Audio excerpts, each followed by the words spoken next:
We live in a world where gear is worshipped. Heat-reflective blankets, ultra-light tents, ferro rods promising 12,000 strikes, knives designed with space-age steel. But here's the contradiction nobody expects. Many medieval survival tricks outperform our modern tools, and archaeology keeps proving it. A Viking axe excavated in Norway survived over 1,000 years with less rust than some 2-year-old hardware store blades. A medieval earthen shelter retains up to 18 degrees Fahrenheit, 10 degrees Celsius, more heat than a modern tent. Early smoked meats stayed edible for years. This video uncovers 7 ancient techniques that beat modern gear not because they're nostalgic, but because they're engineered by necessity. Before we dive in, comment below. Which ancient trick do you think will be the most surprising? Now let's reveal the first forgotten skill and wait until you see number 7. It changes everything. 1. Medieval fire starting that outperforms modern ferro rods. Most people imagine medieval fire making as sweaty struggle, rubbing sticks together or slamming rocks until sparks fly. But medieval people weren't wasting calories like that, especially in winter when survival depended on efficiency. Their secret was charred tinder made from linen, horsehoof fungus, or powdered cattail fluff sealed inside clay pots.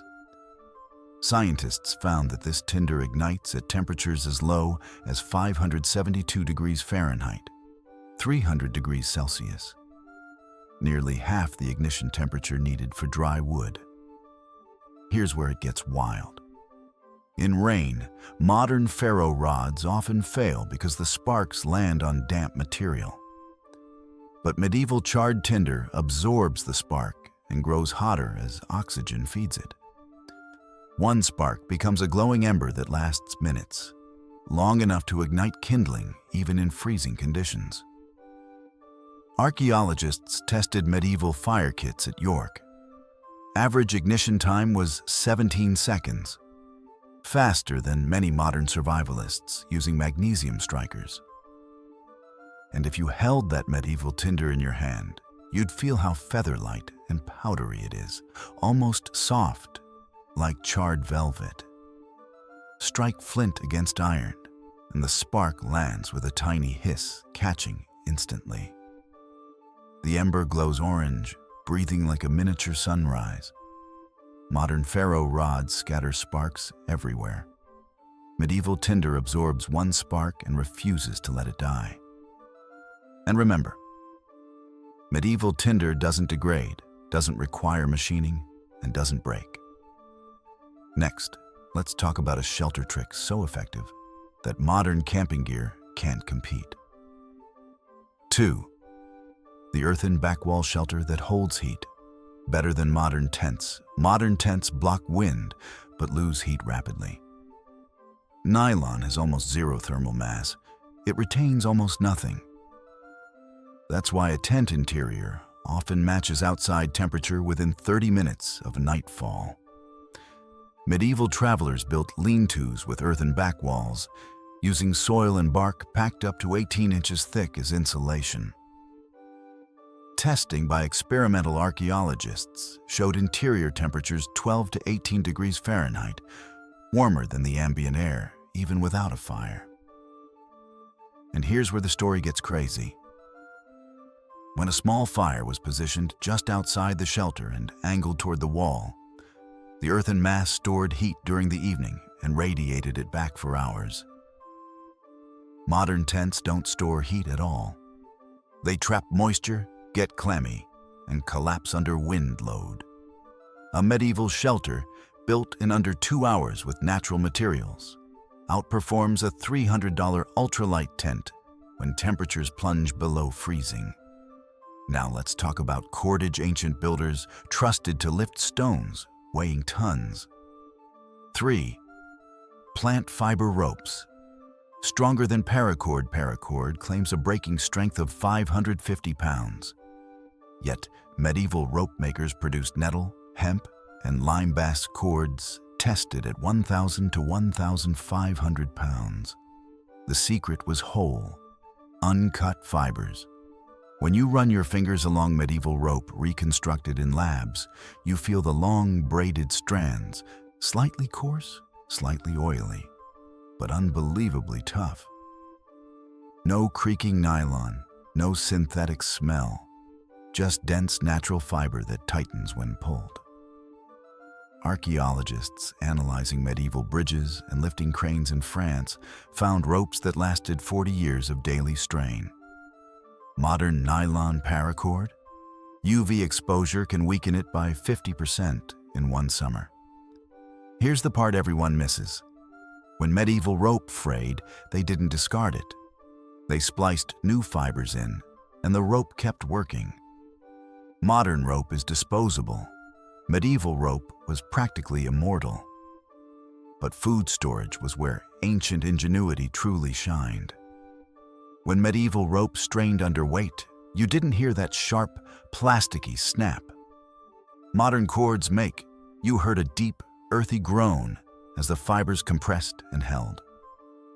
4. Medieval food preservation that outlasts refrigerators. The moment electricity fails, modern households panic. Meat spoils in hours. Medieval communities didn't fear spoilage because they mastered cold smoking and alkaline sealing, a dual system that science now confirms is incredibly effective. Deep wood smoking coats meet in antimicrobial compounds, formaldehydes, phenols, and weak acids. Then it was rubbed in ash containing alkaline salts that repel bacteria and absorb moisture. When researchers recreated this method at the University of Copenhagen, the meat remained safe to eat for 26 months at room temperature. Archaeologists at the medieval settlement of Hythabu, Hedeby, found smokehouses with ash-coated racks, confirming this dual preservation system was standard practice, not a niche trick. But here's the twist. The flavor wasn't harsh or bitter. Medieval people preferred this meat because it stayed tender even after long storage, unlike modern jerky or dehydrated meals that grow tough and brittle. No refrigerators, no vacuum sealers, no Mylar bags. Just brilliant chemistry and centuries of refinement. But if you think waterproof gear is a modern invention, think again. Open one of those ancient hams and the aroma hits you immediately. Sweet smoke, a hint of oak, and the faint alkaline scent of preserved fat. Slice it, and the texture is firm but springy, nothing like the leathery, jerky modern survival kits sell. 5. Waterproof clothing that outperformed today's rain gear. Gore-Tex promises waterproof breathability. But within a year, abrasion and oils disrupt the membrane, reducing waterproofing by 30 to 60%. Medieval travelers wore lanolin-rich wool and oil-treated canvas, tested by historians to be fully waterproof under 5 hours of continuous rain. Here's the mind-bending part. Wool retains 80% of its insulating ability even when soaked. Synthetic jackets? Many lose nearly all insulation once wet. And medieval clothing didn't rely on membranes, it used fiber chemistry. Lanolin naturally repels water. Tight weave resists wind. Oil treatments restore waterproofing indefinitely. Sailors in the North Sea trusted it. Shepherds in the Highlands trusted it. Viking traders trusted it. This wasn't primitive clothing, it was survival armor. Now, let's step inside the warmest medieval buildings, even when they had no fireplaces. But the next technique isn't just impressive, it shocked modern engineers. When researchers measured how medieval structures heated themselves, the results overturned everything we thought we knew about primitive architecture. 6. How castles stayed warm. Without modern heating. We imagine castles as icy stone caverns, but many were heated using thermal channels and Hipparcos-style airflows. At Conwy Castle in Wales, Archaeologists found subfloor channels that carried hot kitchen air under the Great Hall. Temperature modeling suggests floors stayed around 64 to 68 degrees Fahrenheit, 18 to 20 degrees Celsius, even when outdoor temperatures dropped below freezing. Here's where it gets wild. Stone's thermal mass is enormous. Once heated, castle walls radiate warmth for 8 to 10 hours, long after fires go out. Modern homes, with thin walls and poor mass, lose heat rapidly when power fails. Medieval architecture turned entire buildings into giant, slow-release heaters, requiring no electricity, ducts, or maintenance. And now we reach the final trick one modern metallurgy struggles to replicate. 7. The medieval knife that resists rust better than modern steel. Medieval blacksmiths forged blades containing slag stringers, microscopic glass-like threads distributed through the iron.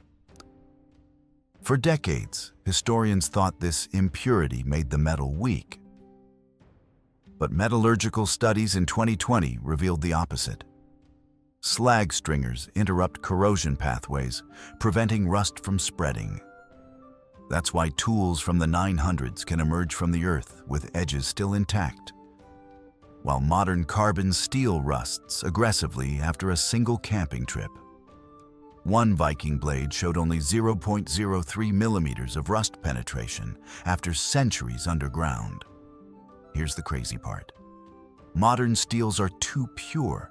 When corrosion starts, nothing stops it. Easy medieval iron self-limits corrosion, making it surprisingly durable. For survival, durability always wins over perfection. Medieval blacksmiths understood that better than we do today. These weren't quaint traditions. They were battle-tested technologies created by people whose survival depended on reliability. Modern gear is optimized for convenience and profit. Medieval gear was optimized for life and death.